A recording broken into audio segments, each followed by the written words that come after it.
الحمد لله حمدا كثيرا طيبا مباركا فيه اللهم تقبل منا الصلاة والصيام والقيام واحشرنا في زمرة خير الأنام. Nous venons de sortir d'une saison très intense où les musulmans ont effectué un effort considérable. Ils ont fait preuve d'une grande patience, ce qui est méritoire. C'est une communauté qui a appris à travers le culte à faire preuve d'une grande patience, parce que le jeûne est une pratique de la patience, le fait de se retenir, de se maîtriser. Donc le jeûne nous a révélé quelque chose qui est en nous, cette capacité justement de s'abstenir, de se libérer justement de nos pulsions. Donc nous sommes capables justement de transcender notre nature d'une certaine manière. Donc Dieu nous a montré à travers cette prescription que nous sommes capables d'être autre chose que de simples animaux qui ne font que consommer. Et donc au sortir de cette saison, le but c'est de réaliser la taqwa. Le Coran nous a expliqué que le but du jeûne, kutiba alaykum as-siyam, et à la fin du verset, la'allakum tattaqun, le but c'est de réaliser la taqwa. La taqwa c'est un mot qui revient souvent dans le Coran et qui a beaucoup de significations. Ce qui va nous retenir notre attention particulièrement vu l'actualité chargée de tensions dans le monde et dans notre société française, ce qui va nous retenir notre attention particulièrement, c'est l'aspect pacifique de taqwa. En effet, le Coran nous explique que la taqwa est l'antinomie et le contraire de l'agression. Wa ta'awanu 'ala al-birri wa taqwa, œuvrer dans le sens du bien et de la taqwa. Je conserve taqwa parce que c'est un mot concept. Wa la ta'awanu 'ala al-ithmi wal 'udwan, et n'œuvrez pas dans le sens du mal et de l'agression. Et à travers ce passage coranique, le Coran oppose la taqwa à l'agression. Il oppose le mal au bien. Et donc, il y a une dimension de la retenue, de la patience et de ne pas passer à l'action agressive. D'ailleurs, le prophète nous a enseigné pendant le jeûne de ne pas céder à la provocation.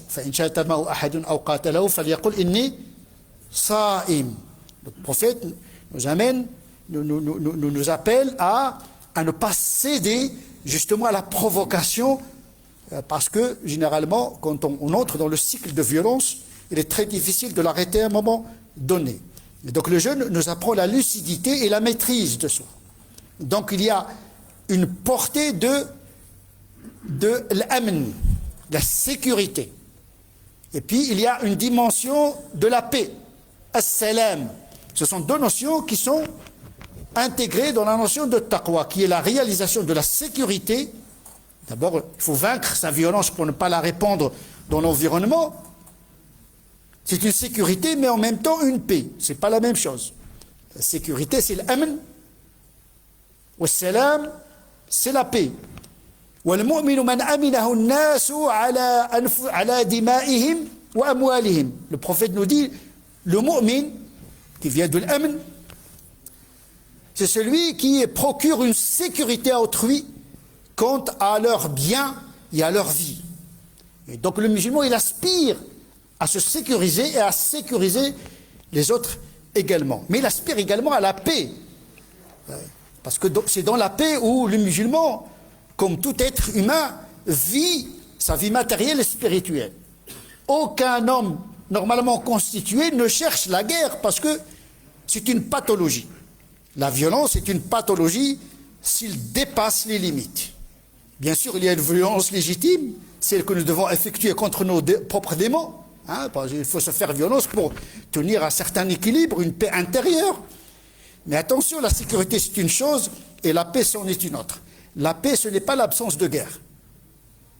Parce qu'on peut être dans une paix en apparence, mais dans la soumission où le plus fort domine le plus faible. Ce n'est pas une paix. Et donc, une paix sans justice n'a aucun sens. On ne peut pas dire, oui, on aspire à la paix, on demande aux musulmans la patience, on demande aux gens la patience, mais quand il y a l'injustice, eh bien, le passage à la violence est inéluctable. L'injustice ne dure pas en général, mais quand elle dure, elle détruit. Donc on a besoin d'un effort spirituel et moral, mais on a besoin d'une justice sociale et politique et juridique dans laquelle le monde peut vivre en paix. On le voit au Proche-Orient, dans notre société, partout, il y a la tentation des conflits. Le jeune nous apprend à assumer notre part de responsabilité dans l'instauration de la paix.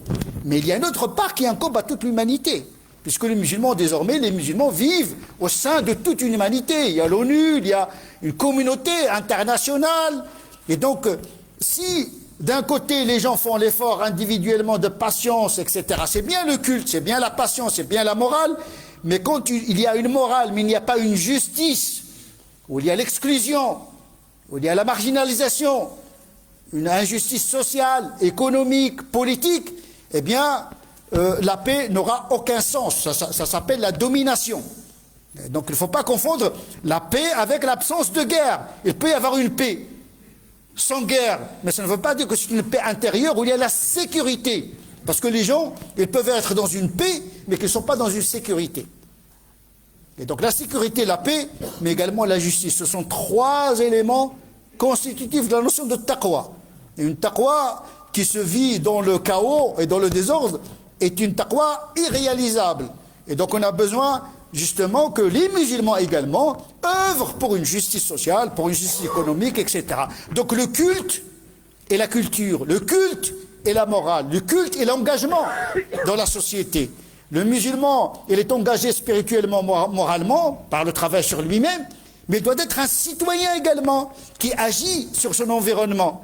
Et donc le culte n'est pas découplé et séparé de l'horizontalité, du social, de la citoyenneté. Nous devons être des croyants et des citoyens qui œuvrent justement pour une paix juste, ici et ailleurs.